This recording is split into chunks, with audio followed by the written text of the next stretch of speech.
reevaluating the embodiment of truth and the transmission of value, time and frequency. I knew I had to get on the road again. I remember years ago when I used to love to travel, open my suitcase, drop some clothes, and put myself on an airplane, just going to the next adventure. I have done a lot of traveling since I was a little girl. Once my father died, my mom taught us that the best way to live our lives was to enjoy them because we never knew what was going to happen next. Of course, she was speaking from losing her husband at the age of 36 and leaving four young kids without a father.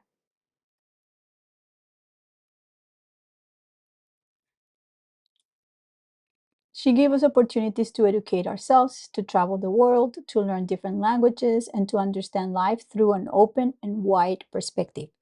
So, thank you, Mom, for that. I lived in many different places throughout my life. I won't list them all right now, but I always used to being in one place and then another. Things changed a lot in 2020 when I moved to Miami Beach. It's not that I hate traveling right now, but I don't like it as much because I've understood that my energy as a manifestor needs its own space. When I look back, I see I don't have a defined G center or gravity center or identity center. So I used to merge with people, situations, and places, and I would always feel like I wanted to run away because I was losing myself. Now, when I travel, which is usually short, I make sure that I'm in a comfortable place and in the right company and that I always have an escape route because I need to feel that I have options all the time. It has changed. When I was growing up, travel gave me the world and open horizons. Now it helps me shift perspective, but I make sure that I'm not misaligned. Traveling has become more about awareness of environment, of energy, of company. I pay attention to whether I will align with the energy around me. I remain open to expansion and to changing perspective. Next week, I'll start traveling again, not too long, but long enough to write this reflection. I became a full carnivore 2 years ago, so it's easy for me to find food anywhere. Just red meat, it's simple. Still, I like to prepare by bringing some dry meat, just in case I'm somewhere without access to animal protein. Of course, I can always eat eggs. I adapt easily when I travel. I'm not rigid, but I do like to be comfortable, to bring what I need, to take care of myself. That's a very Taurus function. I make sure my needs are met. There's no suffering, only joy. Next week, I'm going to El Salvador for the second time. Last year was my first visit, and it was amazing to begin speaking at conferences. That was my first keynote on Bitcoin, and I was nervous, and I'm still are nervous for next week, but it went well. This time I'll give three keynotes: Bitcoin as a state of consciousness, Bitcoin and Austrian Economics 101 in Spanish, which I already presented 6 months ago in Dallas for BitBlock Boom, and one for Mi Primer Bitcoin and conference. The curriculum I've been using to teach people willing to invest in understanding what Bitcoin truly is. And I'm going to talk about the difference between education, schooling, and indoctrination.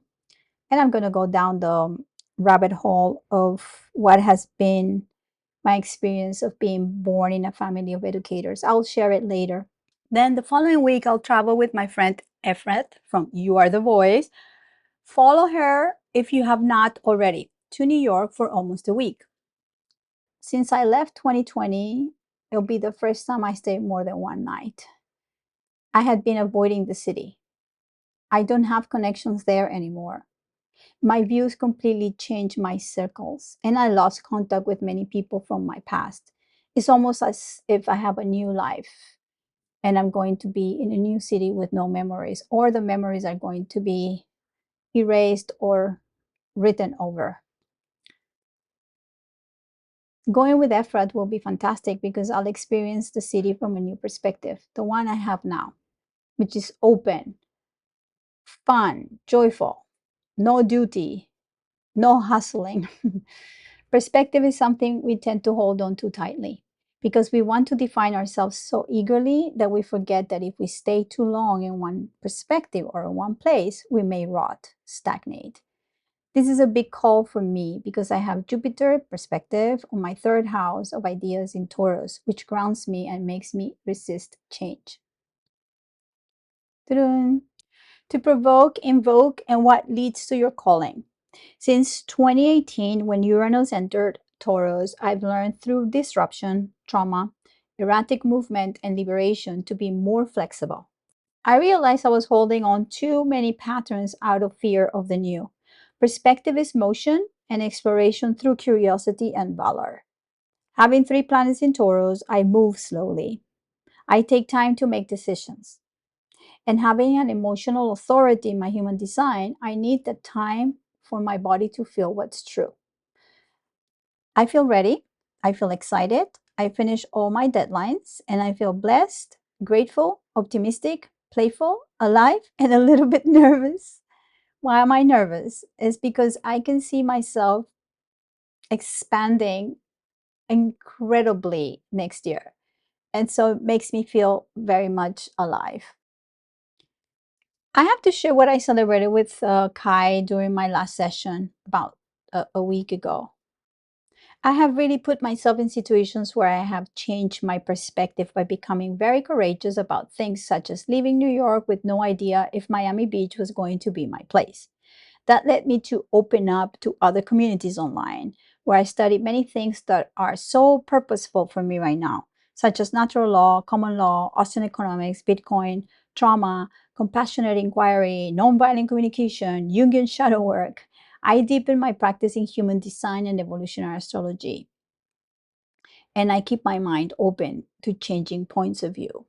In the new community that I joined a couple of weeks ago, I learned something that is called General New Medicine, GNM, and it's a new rabbit hole. So I'm super excited to bring some of that information once I understand. But it's all about how our bodies are emotionally charged, and a lot of the times that we have things happening to us physically, they're really connected to emotional moments. I did share something about this a while ago when I had the kidney stones. I'm going to put a link here, but I will dive deeper into that later on.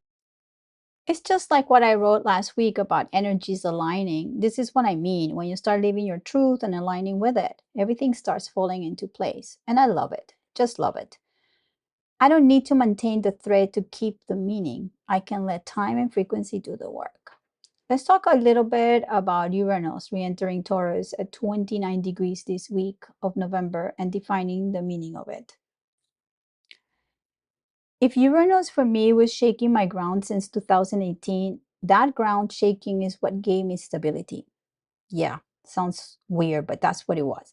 This is really interesting. The erratic nature of Uranus has given me more stability than I could ever imagine because it helped me energize my nervous system and taught me that change is the only constant. By being able to change perspectives, I realized I was always going to evolve rather than grasp for certainty at all times. That has been the major change in my life since 2018. Now that we're going to dip back into it, I'm visiting an old friend. It is in my fourth house. So even during this process of Uranus being in my fourth house, I experienced the loss of my mother, who was such a stabilizing figure in my life. She was so grounding for me after my father died, but I had to understand the passage of her life was going to bring me the full completion of my inner authority. Uranus retrograde in Taurus, fourth house.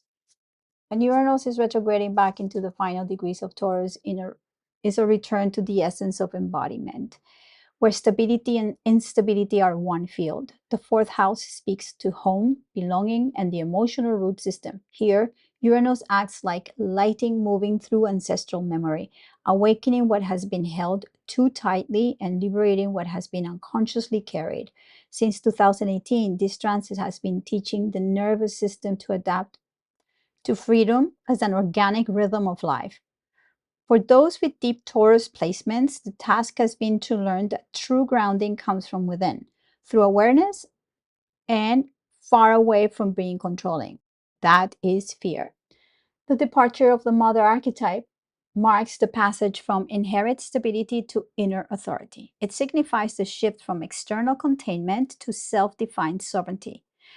As Uranus completes its time in Taurus by May 2026, this final retrograde invites a last calibration of what I call home, grounding a frequency that shapes my life within. Mercury retrograde in Sagittarius and Scorpio. Mercury, the quick and logical mind, is now in Sagittarius, expanding its reach and exploring ideas across vast terrains of thought. But as it prepares to retrograde back into Scorpio, it is going to ask us to trace what was left behind, to revisit what we understood only conceptually and embody it through death. This movement from Sagittarius back into Scorpio is a deepening return to the poles beneath knowledge. Opposing Uranus in Gemini, retrograding through Taurus, Mercury's retrograde asks for integration between mental speed, nervous stability. So, collecting more ideas is a no-no, but understanding which frequencies of thought are sustainable to live by. Sagittarius gives us the vision, Scorpio demands the truth beneath it. Jupiter retrograde in Cancer, remembering emotional value. Jupiter is about to retrograde in Cancer. The last time Jupiter was in Cancer was around 2014, when Uranus was in Aries, forming a square between the two.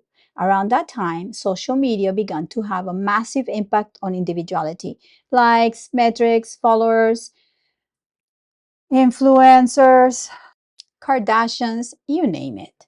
It was the dawn of content creation as identity. It felt like a liberation, a new kind of autonomy.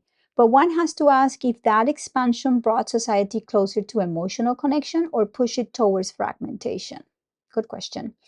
Now, after Uranus has moved through the full process of Taurus and is completing its journey, the question becomes, what did you find valuable in yourself? Did you liberate yourself from external definitions of worth? Or are you still counting likes? For me, this is a period when I found Bitcoin, Austrian economics, and began rebuilding my emotional body through them. Jupiter and Cancer expands that structure, giving me stability through meaning, allowing emotion and value to merge. That is when the archetype of the teacher emerges in me, the one capable of translating experience into guidance. Next week, I'll give 3 keynotes, and it feels like a culmination of that long inner expansion, sharing what I have lived and been embodying in the last years. Around November 10th, Mercury begins its retrograde, followed by Jupiter turning retrograde in Cancer on the 12th. These movements invite a collective pause, an inward look at where our energy belongs. Venus in Scorpio squares Pluto in Aquarius, ruled by Uranus now retrograding in Taurus. Boom! This alignment reveals the truth about belonging. It asks us if we're standing in communities that honor authenticity or if we're still trying to fit into the frequencies that no longer match our evolution. This is a moment of truth. Are we part of a herd or are we liberated from the mental indoctrination and aligning with our true purpose? On Wednesday, November 5th, I wrote as the full moon was completing in Taurus, exactly opposing my natal full moon in Scorpio. I felt the deep condensation of release taking place. This is half metonic mirror of the cycle that began around 2014 when I chose to leave my marriage and step into self-reliance. The same axis that shaped the inner shift of 2006 and 2007 rises again and shows me how much of that earlier time was defined by seeking grounding outside of myself, by holding on to what felt safe. And now, that longing guided many choices. This lunation brings closure to that pattern as my mother's grounding presence, once a structure of my life, becomes an inner stability that belongs only to me. The alchemy of Taurus and Scorpio reminds me that peace and death move as one truth. So I release the imprints of control, loss, and survival that no longer define me and integrate a quieter power that feels like home in my body, preparing me to meet Uranus re-entering Taurus and the path of inner authority I'm already living. The map of becoming. When I look back, I can see how this Taurus Scorpio axis has been the map of my becoming. April 25th, 2013, the lunar eclipse in Scorpio landed right on my Taurus sun, Jupiter, and Mercury. It shook the foundation of everything I called safe. That eclipse cracked the surface of my marriage and exposed how much of my security was built on fear of change. By July 4th, 2013, I was ready to walk away, but that was the day my ex husband's mother died, and I stayed. It was the first fracture, the one that made it impossible to go back to sleep. November 6, 2014, the full moon in Taurus brought the same question back. What was really stability and what was a habit? By December 19, 2014, I left for good. That moment fell inside a half metonic rhythm. The mirror point between the light and the birthed me and the light that now returns reversed. It marked the beginning of my second house education, learning how to live through my own value. May 3rd and 4th, 2015, the full moon in Scorpio aligned within 1 degree of my natal moon. I had just completed the Vatican commission at the Venice Biennale. It felt like a triumph and liberation. Yet, that victory opened a deeper lesson, learning worth without validation, safety without control. Now, in November 2025, the full moon in Taurus opposing the sun in Scorpio reflects that entire journey back to me. It has been 10 to 12 years since those crossings, and I feel the cycle closing. There is so much peace within. My second and eighth houses are active again with the transiting lunar nodes, while Saturn and Neptune square my natal nodes, pressing me to define and dissolve at once. Venus and Mercury both retrograded through my second house this year, turning the theme of value into a living meditation. And now with Jupiter in Cancer going retrograde, this is like putting the speakers full on inside of myself to remind myself how cool and amazing and based and free I am as a human being. The virtue I chose this year is discernment, and every transit has become its teacher.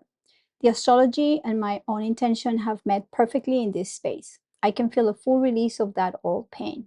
I'm completely healed. What began as loss has become embodiment. The quiet strength I was searching for is here. My own awareness, steady, clear, and enough. Thank you, Mom. I'm good already.